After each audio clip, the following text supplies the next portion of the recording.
ایک تاجر تھا اور اس کے پاس اللہ نے اسے بہت کچھ نوازا تھا، بہت مال و دولت تھی. اس کی شادی ہوئی تو اس نے سوچا کہ اپنی زوجہ کی خدمت کے لیے میں کوئی غلام خرید لیتا ہوں، جا کے پوری فیملی کے کھانے پکانے دیگر معاملات میں وہ کام کرے گا. بازار میں گیا، اس نے دیکھا ایک بڑا اٹا کٹا غلام تو اویلیبل ہے. تو بیچنے والے نے کہا کہ اس میں ایک پرابلم ہے، بڑا سستا دے رہا تھا، نارمل ریٹ سے 50% کم میں ریٹ میں مل رہا تھا.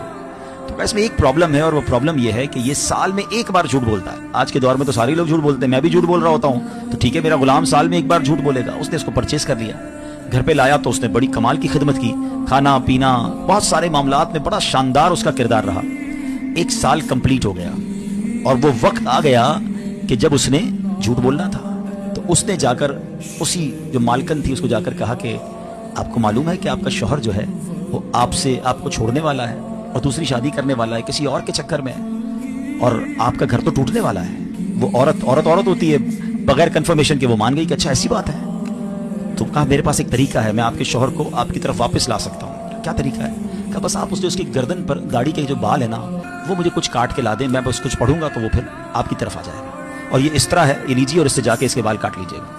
عورت نے کہا ٹھیک ہے، آج رات جب میرا شوہر سوئے گا تو میں یہ بال کاٹ کے تمہیں دے دوں گی، پھر تمہیں جو عمل کرنا ہے وہ کر لینا. اب شوہر کے پاس گیا، جا کر کہتا ہے صاحب ایک بڑی خبر لایا ہوں آپ کے لیے. کیا خبر ہے؟ کہ دیکھیں آپ کا نمک کھایا ہے، مگر مجھے پتہ چلا ہے کہ آپ کی بیوی کسی اور کے ساتھ اس کا چکر ہے، اور آج رات اس نے آپ کو قتل کرنے کا پروگرام بنایا ہے. ایسا کیسے ہو سکتا ہے؟ ہم بڑی محبت سے رہتے ہیں، بڑا پیار ہے ہمارے اندر. کہیں میں آپ کو اندر کی خبر دے رہا ہوں، آپ رات جاگتے رہیے گا، اس کے ہاتھ میں اس طرح ہوگا اور آج رات کو آ کر اس نے آپ کی گردن کاٹ دینی ہے. کہا اچھا ایسی بات ہے، میں رات جاگوں گا.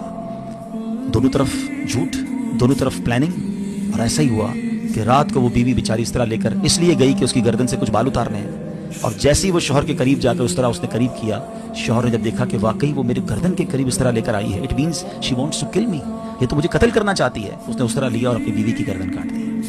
بیوی دنیا سے چلی گئی، شوہر جیل میں چلا گیا.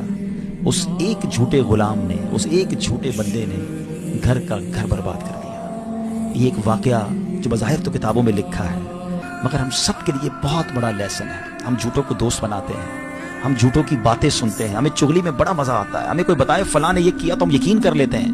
ہمیں کوئی کمپلین آ کر کرے تو ہم فوراً کہتے ہیں اچھا اور بتاؤ، میں بھی نہیں چھوڑوں گا، اس نے میرے بارے میں ایسی بات کی ہے. اتنے کچے کان ہیں ہمارے، جس کی وجہ سے فیملیاں برباد ہو گئی، کاروبار برباد ہو گئے، دوستیاں ختم ہو گئی، پارٹنرشپ ڈیلیٹ ہو گئی. مگر ہمارا حال یہ ہے کہ ہم ایسے لوگوں سے نہ اپنے آپ کو دور کر پا رہے ہیں، نہ خود جھوٹ سے بچ پا رہے ہیں.